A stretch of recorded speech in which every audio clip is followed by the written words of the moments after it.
Dear viewers, caesarean section हो जाने के बाद क्या एहतियातें ज़रूरी हैं हॉस्पिटल में भी रहते हुए और हॉस्पिटल के बाद छुट्टी होकर घर जाने के बाद और दोबारा चेकअप तक। अगर आप जानना चाहते हैं डिटेल तो आप मेरा ये वीडियो देखिए।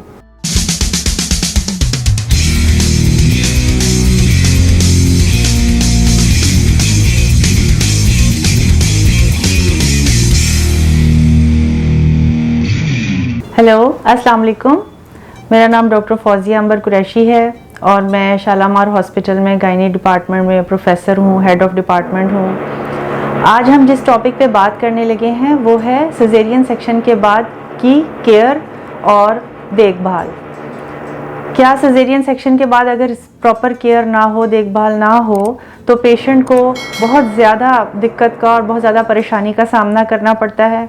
क्या उनमें कोई परमानेंट डैमेज हो जाता है कुछ ऐसा कि बाद में नेक्स्ट जो उनकी ऑनगोइंग लाइफ है उसके अंदर उसके कोई मुस्तकिल असरात पैदा हो जाते हैं?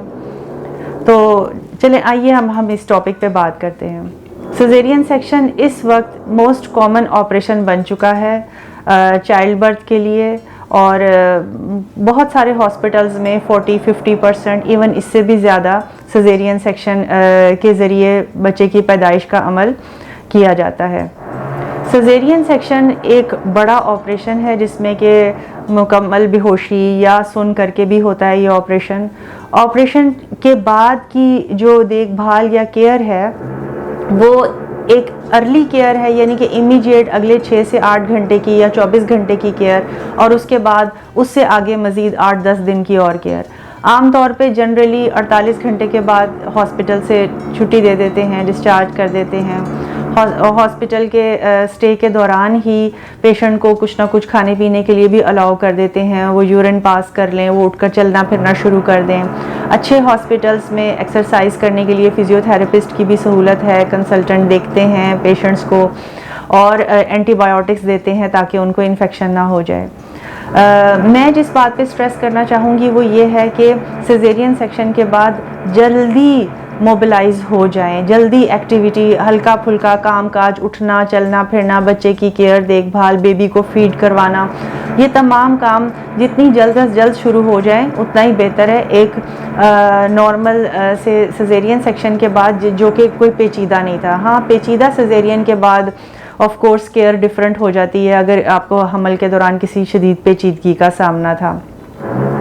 उसके अलावा सबसे ज़्यादा जो पेशेंट्स मेरे से सवालात करती हैं वो खाने के बारे में कि अब हमें किस खाने से परहेज़ करना है और क्या लेना है क्या नहीं लेना चाहिए।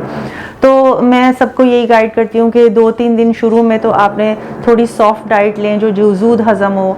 उसके बाद आप का फोकस ये होना चाहिए कि आपने healthy and balanced and nutritious diet लेनी है। किसी पर्टिकुलर चीज़ से परहेज़ की ज़रूरत नहीं होती सिवाय इसके कि तेज़ मिर्च मसालों वाली चीज़ों से परहेज़ करें, उससे मैदा डिस्टर्ब या एसिडिटी का इशू हो सकता है।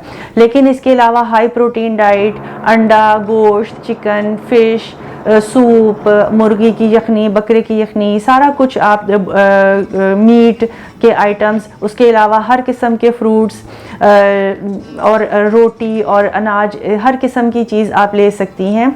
इसमें से कुछ भी मना नहीं है और बल्कि जितनी अच्छी न्यूट्रिशन होती है उतनी जल्दी कामयाबी से माँ अपने बच्चे को दूध भी पिलाती हैं, उनकी खून की कमी भी पूरी होती है, उनका ज़ख़म भी जल्दी भर जाता है और वो जल्दी बिल्कुल मुकम्मल सेहतयाब हो जाती हैं, एक्टिव हो जाती हैं। इसके अलावा पेशेंट जो अगला क्वेश्चन मोस्ट कॉमन पूछती हैं वो ये कि मैं कितनी देर बाद उठ कर चलूँ, कितनी देर सीढ़ियाँ चढ़ूँ और भी इस तरह के सवालात। तो जो अर्ली मोबिलिटी, जैसे कि मैंने आपको बताया, जितनी जल्दी एक्टिव होकर काम काज करना शुरू करेंगी उतना ही ज़्यादा बेहतर होगा उनके लिए। सीढ़ियाँ चढ़ना मना नहीं होता, लेकिन हाँ कि पहले एक हफ्ते में काफ़ी ज़्यादा एहतियात करनी होती है। अगर एक मरतबा आहिस्ता आहिस्ता, अगर ऊपर का घर है फर्स्ट फ्लोर पे, सेकंड फ्लोर पे एक आधी दफ़ा सीढ़ियाँ चढ़नी है तो ठीक है, लेकिन ये कि कोशिश करें कि ना चढ़नी पड़े सीढ़ियाँ और शुरू में 1 हफ्ता या 10 दिन की एहतियात है और उसके बाद आप खुद ही अपनी बॉडी की मोबिलाइजेशन के हिसाब से, हीलिंग के हिसाब से समझ जाएंगे। सो व्यूअर, सी सेक्शन के बाद जो जितनी देर आप हॉस्पिटल में हैं और उसके बाद आप घर भी चले गए हैं, आप डॉक्टर के साथ राब्ते में रहें। और कोई भी ऐसे वार्निंग सिम्टम्स जैसे कि अगर बहुत तेज़ बुखार या और शदीद दर्द या ज़्यादा ब्लीडिंग की सूरत में आपको दोबारा राब्ता करना पड़ सकता है अपनी डॉक्टर से। और अपनी अद्वियात जो आपको तजवीज़ की गई हैं उनको आप बाकायदगी से लें, और जो आपको दोबारा चेकअप करवाने का टाइम दिया गया उसके ऊपर लाजमी चेकअप करवाने आएँ। वो चेकअप बहुत ज़रूरी होता है ऑपरेशन के 8 से 10 दिन के बाद। आप मुझे भी चेक करवा सकते हैं। मैं अवेलेबल हूँ शालामार हॉस्पिटल के प्राइवेट क्लिनिक्स में 2 दिन, पीर और जुमेरात 3 बजे से 5 बजे, और पंजाब मेडिकल सेंटर में अवेलेबल हूँ हफ्ते में 3 दिन, मंगल, बुध और जुमा 3 बजे से 5 बजे। आपका बहुत शुक्रिया।